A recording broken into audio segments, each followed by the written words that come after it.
सबसे बड़े war zone Ukraine को लेकर ऐसी खबर है जिसने ज़ेलेंस्की के पैरों तले जमीन खिसका दी है। एक हफ्ते के अंदर रूस ने यूक्रेन के ऊपर 3000 से ज्यादा हमले किए हैं।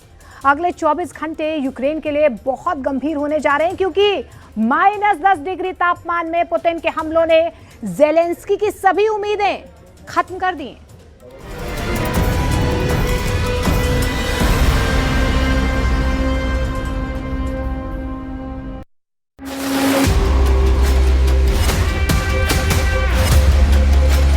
Russians will not win this war. They didn't win. They will not.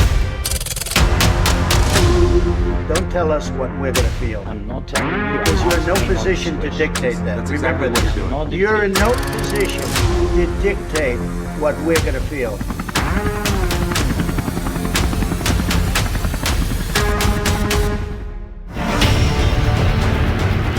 दुनिया वेनेजुएला में ट्रंप का तांडव देख रही थी, राष्ट्रपति मादुरो को अगवा करने वाला ऑपरेशन देख रही थी,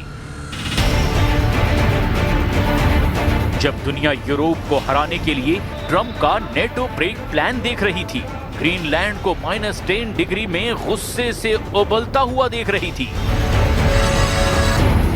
जब दुनिया ईरान में ट्रंप और नेतन्याहू के युद्ध का बंद आंखों से इंतजार कर रही थी, परमाणु कैरियर ईरान की तरफ बढ़ता जा रहा था।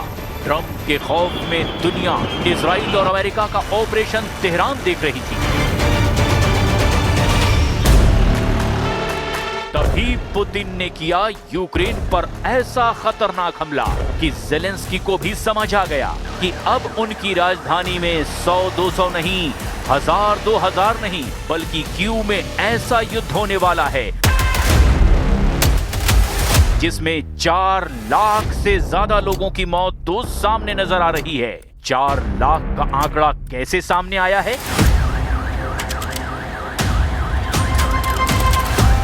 इसे बहुत डिटेल में समझने की जरूरत है क्योंकि पुतिन ने यूक्रेन पर ऐसे वक्त निर्णायक हमला किया है जब डोनाल्ड ट्रंप ने पूरी दुनिया को अपने युद्ध में उलझा कर रख दिया है।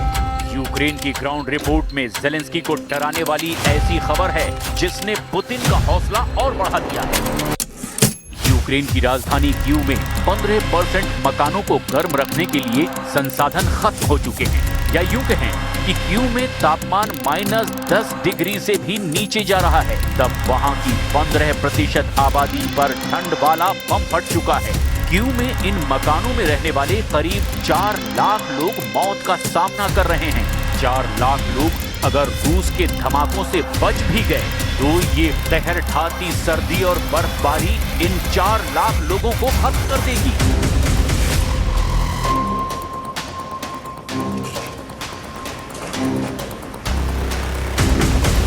यही ज़ेलेंस्की का सबसे बड़ा डर है। वो युद्ध खत्म करने के लिए यूरोप से लेकर अमेरिका तक दौड़ लगा चुके हैं, लेकिन ताजा कोशिशों के बावजूद पुतिन को रोकने वाली कोई तरकीब काम नहीं आ रही है। यूक्रेन की राजधानी में 1676 रिहायशी इमारतों में इस वक्त हीटिंग वाली सुविधा या तो खत्म हो चुकी है या अब वहां मकानों को गर्म करने का जरिया खत्म हो चुका है। यूक्रेन में सर्दियों के दौरान 60% घरों को सेंट्रलाइज्ड हीटिंग सिस्टम के जरिए गर्म रखा जाता है। इसके लिए प्राकृतिक गैस का इस्तेमाल किया जाता है, लेकिन अब ऐसे सिस्टम को चलाने वाले पूरे सेटअप पर रूस ने लगातार बमबारी की है, जिसकी वजह से यूक्रेन में बड़ा संकट खड़ा हो गया है। रात में भी बिजली गुल रहती है। इसे यूक्रेन के खिलाफ पुतिन का ऑपरेशन ब्लैकआउट कहा जा रहा है। एक हफ्ते में रूस ने यूक्रेन पर 1700 ड्रोन से हमला किया है। एक हफ्ते के अंदर रूस ने 1380 बमों से हमला किया है और इस दौरान 69 मिसाइल यूक्रेन पर दागी है। ये ज़ेलेंस्की का दावा है, जिसके बारे में वो बार-बार यूरोप और नेटो से शिकायत भी कर रहे हैं।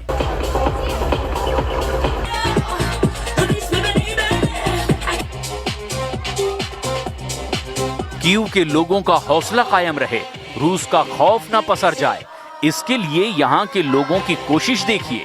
आसपास अंधेरा है, लेकिन यहाँ जैसे पार्टी चल रही है।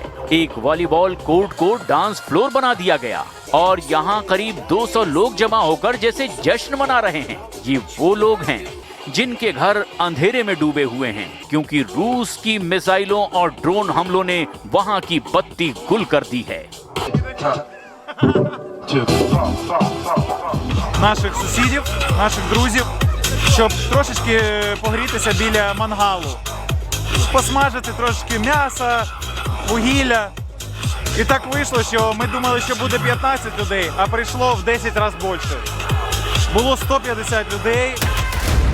इस वक्त यूक्रेन की हालत बहुत ज्यादा खस्ता है, क्योंकि पुतिन के ड्रोन और क्रूज मिसाइल अटैक ने कीव समेत यूक्रेन के कई शहरों में अंधेरा मचा दिया है।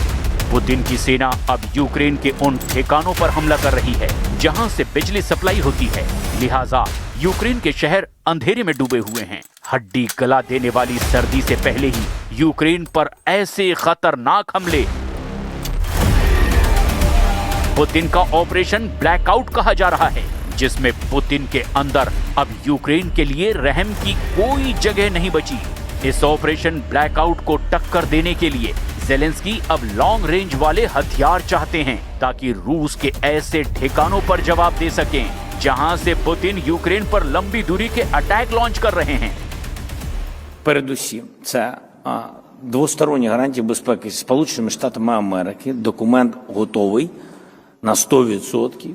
Ми очікуємо від партнерів готовності дати і місця, коли ми його підпишемо. А потім документ буде йти в ратифікацію в Конгрес Сполучених Штатів Америки і в український парламент, згідно наших домовленостей. Другі гарантії безпеки для України – це європейські гарантії безпеки, це коаліція охочих.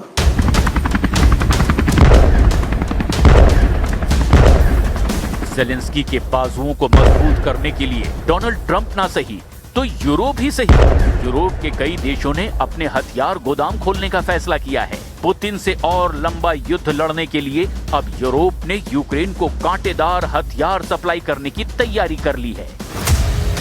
इसमें ब्रिटेन है, इसमें फ्रांस है और इसमें जर्मनी है। ये तीनों देश कह रहे हैं कि हमें किसी भी इमरजेंसी के लिए तैयार रहना होगा। इसमें भी केयर स्टारमर और इमैनुअल मैक्रोन सबसे ज्यादा सक्रिय हैं, जबकि जर्मनी ने कहा है कि वो यूक्रेन में सेना नहीं भेजेगा। इटली की प्रधानमंत्री जॉर्जिया मेलोनी ने भी साफ कह दिया है कि वो यूक्रेन में फौज नहीं